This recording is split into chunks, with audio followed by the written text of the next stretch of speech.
If you heard that psychologists told you they discovered the ultimate state of consciousness and how to access it on demand, would you be interested? This is going to be like a mini masterclass in how to step into your peak state of performance, or just how to get the most enjoyment, fulfillment, satisfaction out of your own life. And by putting what you learned from this episode into practice, that you can access this state more consistently, because this is how you can recharge your batteries.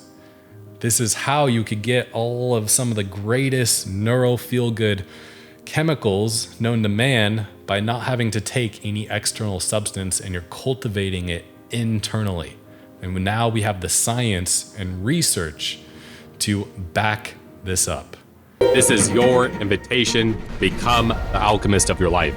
You decode your heaven on earth and go through the alchemical process. The alchemist is a master of himself so that he can master life. People thought alchemists were turning lead into gold, but they're really crystallizing their soul into form. Alchemize your golden potential. Welcome to the golden life. If you heard that psychologists told you they discovered the ultimate state of consciousness and how to access it on demand, would you be interested? Welcome to the Golden Life. My name is David Gilbert, and today I'm going to help you understand the ultimate state of consciousness, aka the flow state, and how to unlock it so that you can access this on demand. And this is going to be like a mini masterclass in how to step into your peak state of performance, or just how to get the most enjoyment, fulfillment, satisfaction out of your own life.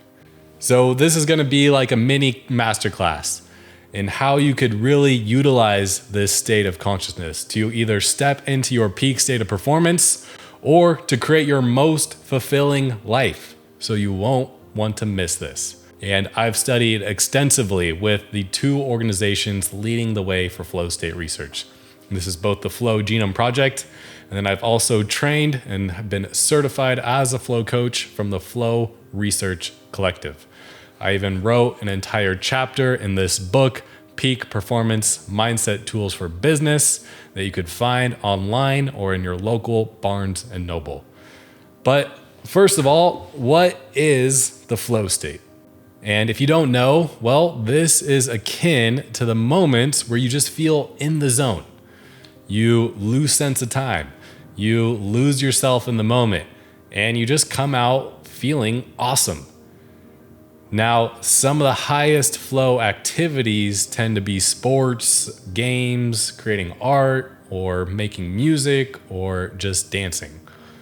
But to really help you understand this state, it helps to know the acronym STEER, S-T-E-R.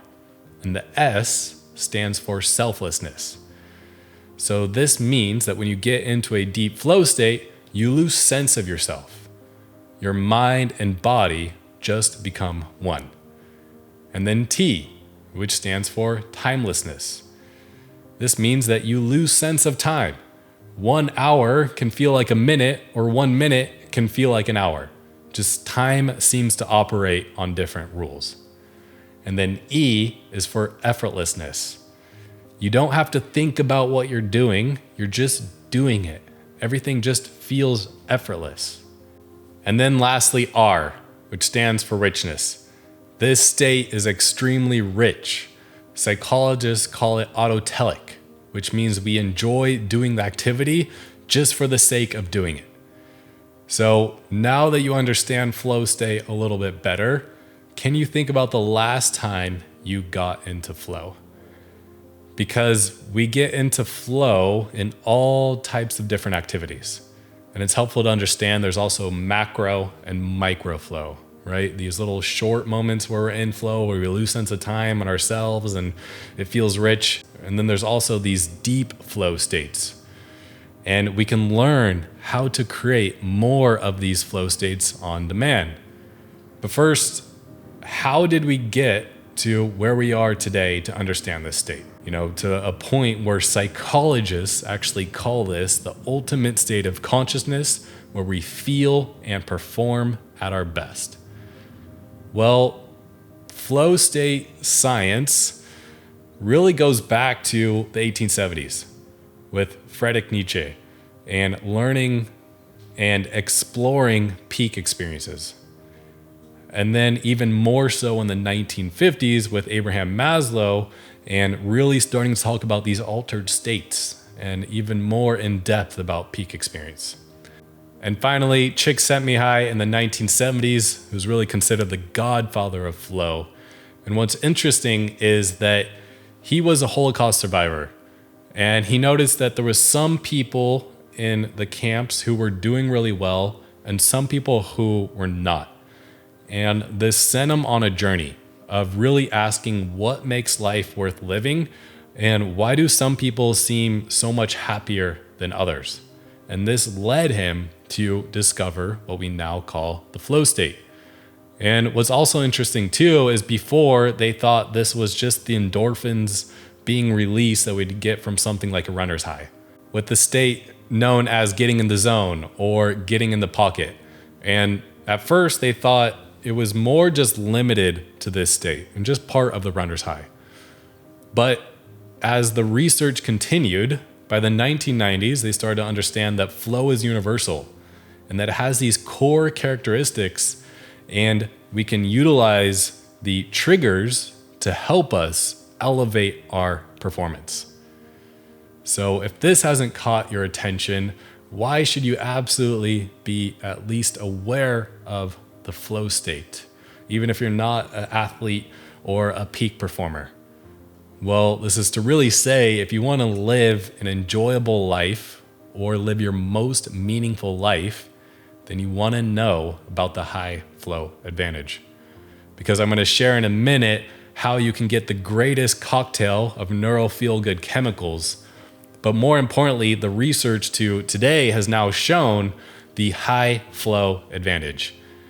And this is things like a 500% increase in productivity when you get into a flow state, 200% increase in learning and memory, so you could acquire skills faster than normally and do this in about half the time, to 400 to 700% boost in creativity. Now it depends on which part of the creative cycle you're in, but that's a little side note. 100% increase in overall life satisfaction, meaning, purpose, and well-being.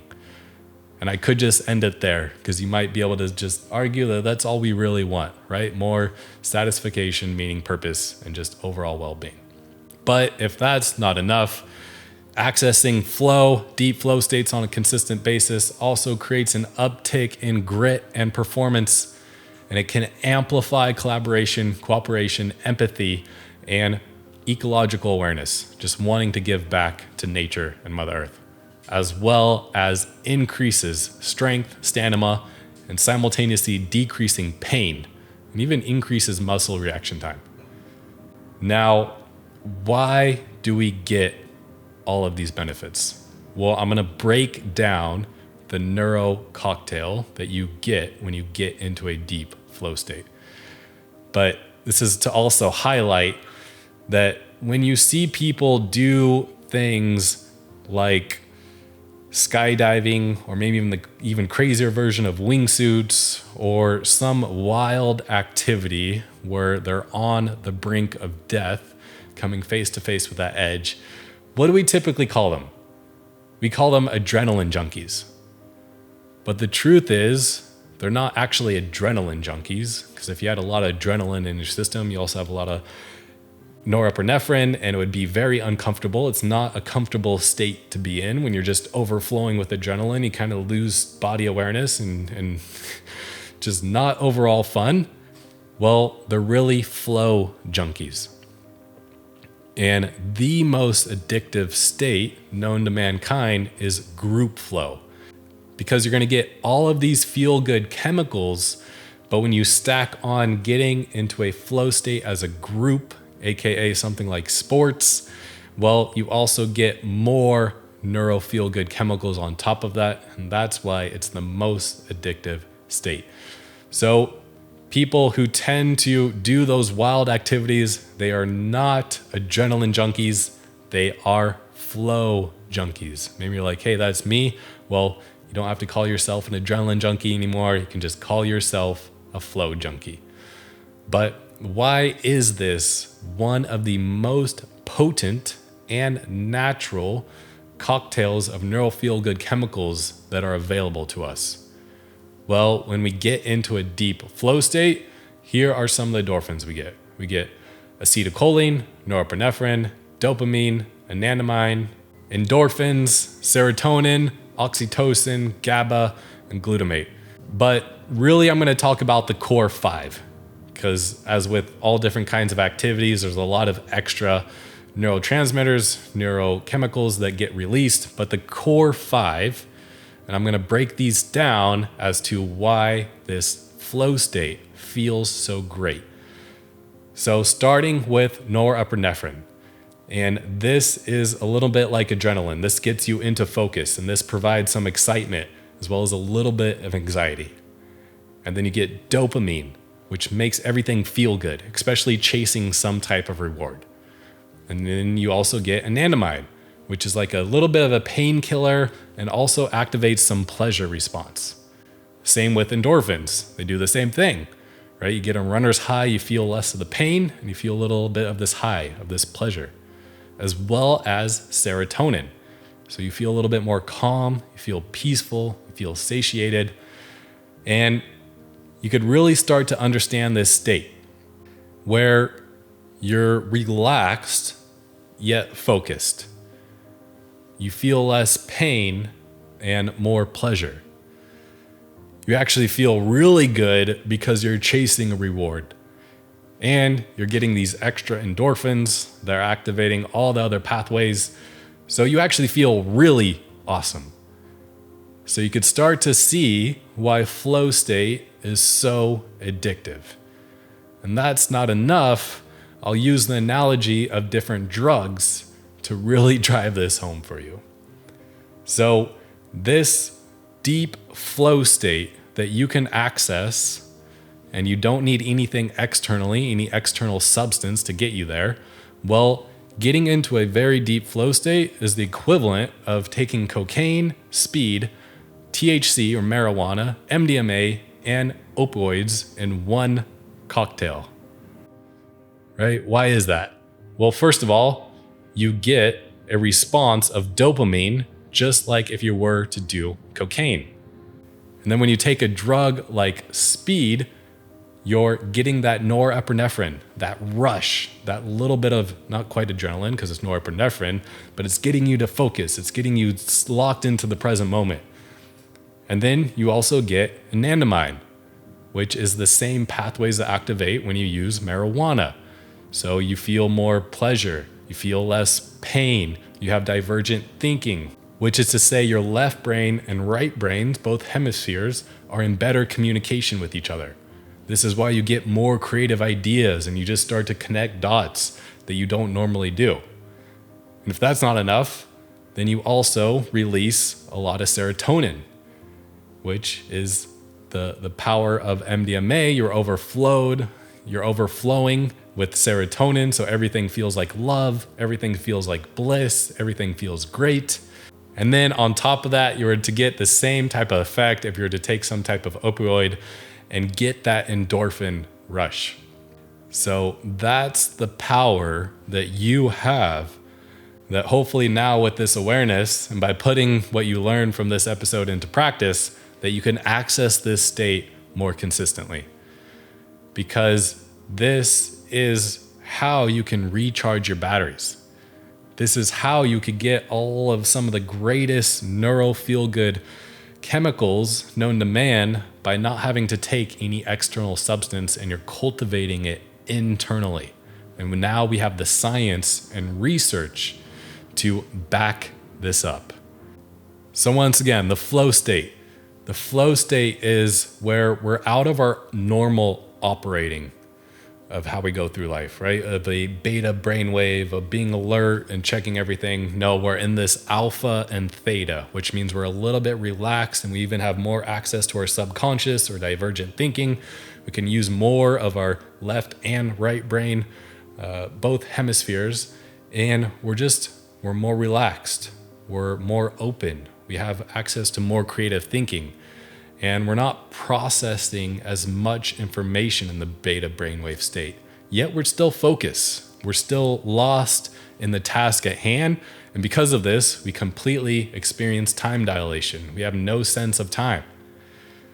And when we come out of this, we get so lost in the present moment that when we come out, we feel so recharged. We feel so full of life. We feel like our life has meaning, because we weren't stuck in our head. We were fully integrated in our body and mind and whatever task at hand.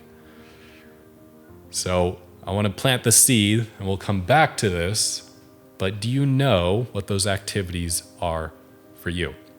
Before I go a little bit further into some of the core things to know, because you do see a lot more people talking about flow nowadays, I want to be able to give you all the groundedness you need so you could really access this state and live up to the promise that I said to access this state on demand and more consistently.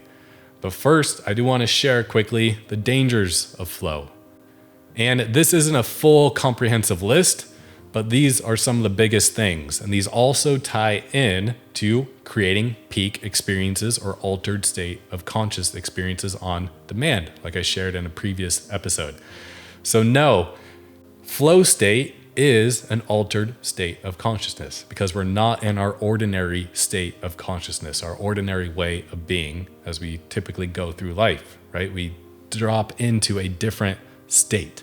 So this goes for flow states as well as peak states of consciousness, such as breathwork journeys or psychedelics or just major, transformative retreats. Whatever it may be, just be aware of these dangers when it comes to accessing more altered states.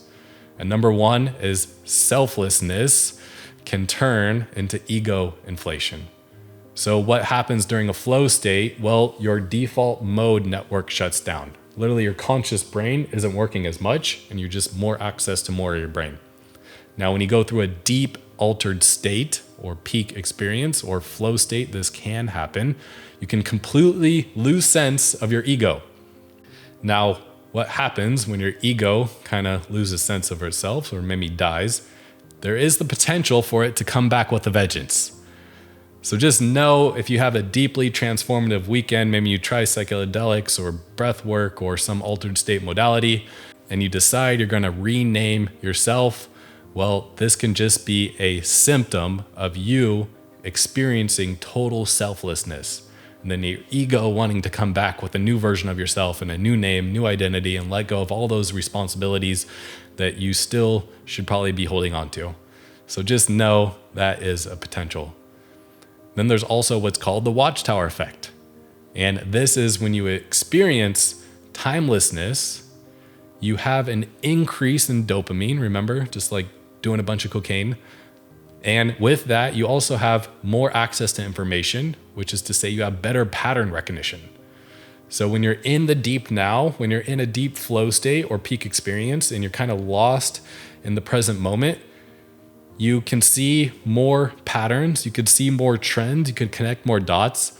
And what can happen is you can see something, let's say it's an idea for a business, and you could see it in front of you as if it's here right now, and you can create that in a month or a year, but you're seeing that when you have no sense of time. So really, that's probably going to take a year to 10 years to create, but because you're in the deep now, you thought you could create it, in a month.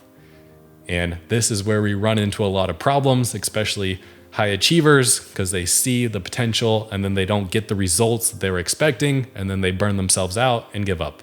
So just watch out for the watchtower effect. And then also effortlessness, right? When we get into a peak state and everything becomes bliss and we get this neural feel-good cocktail and all of our responsibilities just dissolve and we're not thinking about our problems, well, it's known as the most addicting state for a reason. So no, you could turn into an addict, a flow junkie, a bliss junkie, somebody who just gets caught on the peak experience, on this altered state versus ordinary life. And if you want to tie this into a peak performer, then you also got to make sure you're doing your flow state activity. Maybe it's writing for you, or maybe it's shooting content like this. You want to make sure you're putting strategy behind doing accurate work. This is to really know which levers are going to make a difference in your business, and that you're using a flow state to catalyze those levers, not getting caught on some, secondary, tertiary, or non-important, non-urgent work. And then finally, richness. And this is to really highlight, like I just mentioned with effortlessness, this state feels so good that sometimes we can get caught chasing this state. And it's like the metaphor I used of climbing a peak state of consciousness. We get up and we touch the sun, and we forget that life is about coming back down the mountain and bringing that to our ordinary life, this state of bliss, this state of joy, this state of losing ourselves in the present moment, of trying to embody that as much as possible in normal, mundane life. So no, life is not meant to only be rich, only a peak experience, and we can get caught on the shiny object of chasing the sunlight versus actually integrating that into normal life.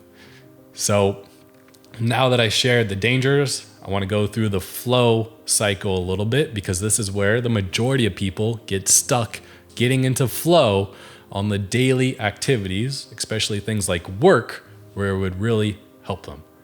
So the 4-part flow cycle is first struggle, release, flow, and recovery. And this is just like using the metaphor of surfing. If you were to go out surfing, we would start with the struggle phase. You paddle out into the waves, you struggle a little bit, and then what happens? You see this big set coming, and you have a little bit of fear. Oh crap, here it comes. And you start struggling, and you start paddling really hard, and that releases the norepinephrine and gets you in focus. And then what happens? As you paddle, your body awareness kind of takes over, right? You created a habit already.